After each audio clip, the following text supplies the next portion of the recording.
Welcome everyone to Class 1A. My name is Dylan, and I'll be your one and only host today. Andrew has left us on a little bit of a trip, but fear not, for I am here to give you the breakdown on My Hero Academia Vigilantes 95 Moon. So let's get into it.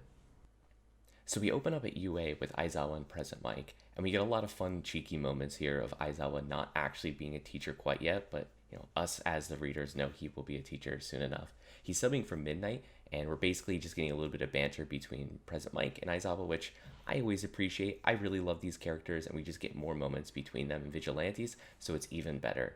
And the whole scene ends with Detective Tsukuichi messaging Aizawa, but we'll put a pin in that and we'll get back to it later. Then we jump over to the hospital where Pop is still in her coma, and Midnight and Soga are talking on the phone.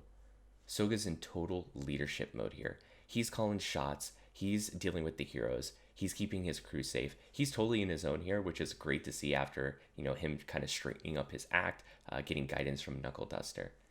Knuckle Duster is still kind of looming over all these characters, like in a good way. He has a really positive influence on them. It's really easy to forget that we actually weren't with Knuckle Duster very long. He was actually a pretty short part of the story, and in more of his remnants and his shadow that he cast has been in the rest of the story. So it's very easy to forget that Knuckle Duster wasn't around these characters very often, but he had such a big and positive impact on them all, clearly by how Soga's acting now. Once the call is over, he talks with Koichi, who's still on his stakeout and hasn't changed his underwear in a very long time, so he sends Rapt to Koichi's apartment to get him a fresh pair of undies. At the apartment, Rapt notices that it's been broken into, but the only thing really stolen that we can see as a reader is Knuckle Duster's bag, which is his Knuckle Duster's. So I think there's two possibilities here. So I don't think it's Six that actually broke in and stole it, because Six is more obsessed with the idea of O'Clock. He doesn't really care about Knuckle Duster or the man behind the mantle. So I don't think it was necessarily him. I'm thinking it's either, obviously, Knuckle Duster who snuck in and stole his own stuff, or two, Tamio, aka Queen, aka Knuckle Duster's daughter. I think that would be a really cool reveal if she kind of came back into the story and took up that mantle.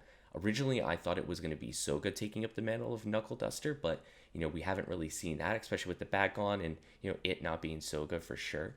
They keep doing this thing where they're teasing, is Knuckle Duster dead? Is he not dead? And it's getting exciting. It's getting exciting. I think it's totally going to be worth the reveal once we get it. Then we get a flashback that goes from Koichi's apartment in current day to some part in the time skip, which this is a really good use of the time skip. You can kind of just insert scenes when you really need it. And Koichi is showing Pop the moon and talk about how special it is, because normally up here on his, shitty apartment, you only see buildings. You never really see anything except when the moon is high in the sky and super, super bright. And this is a really sweet moment.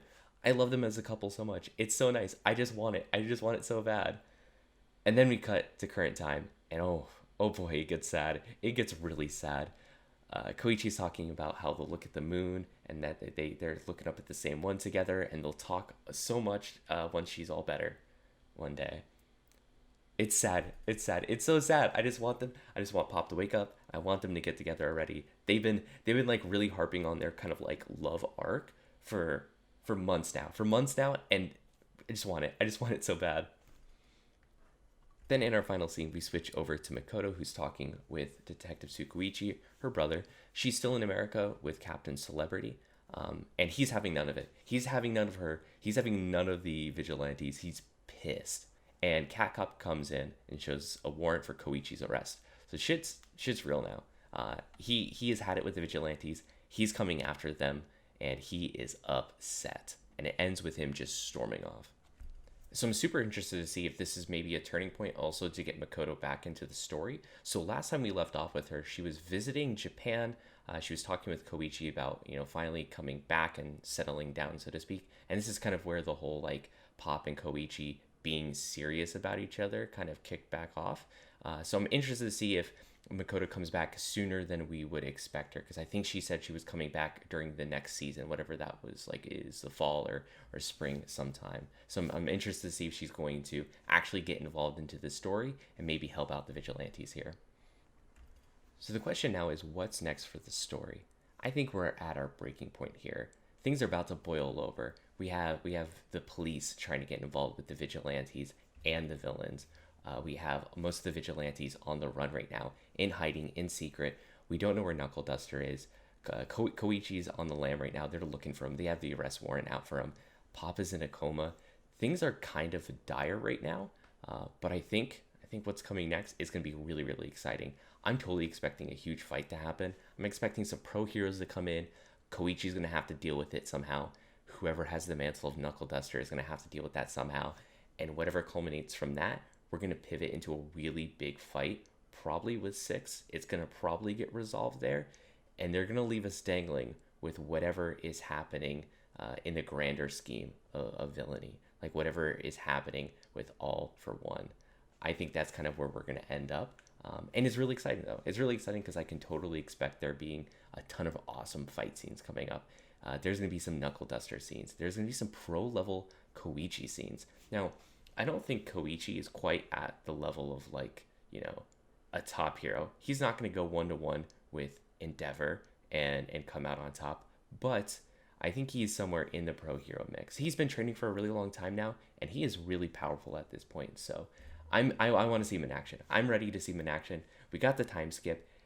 Things have been kind of slow in terms of battling for Koichi, but I'm ready for it, and I hope you all are too. Thank you all so much for sticking with this different solo effort this week. I know it's a little bit different from what we normally do, but we really wanted to talk about Vigilantes. It's a really good series, and we want to keep giving you the content every single time it comes out. So thank you all so much. Catch us again next week where Andrew and I are going to be building our own ideal hero agencies. It's going to be a good one. You won't want to miss it. So make sure that you're following us on all major podcast platforms out there, youtube.com/class1a, or over at twitter.com/class1apod. Thanks for tuning in.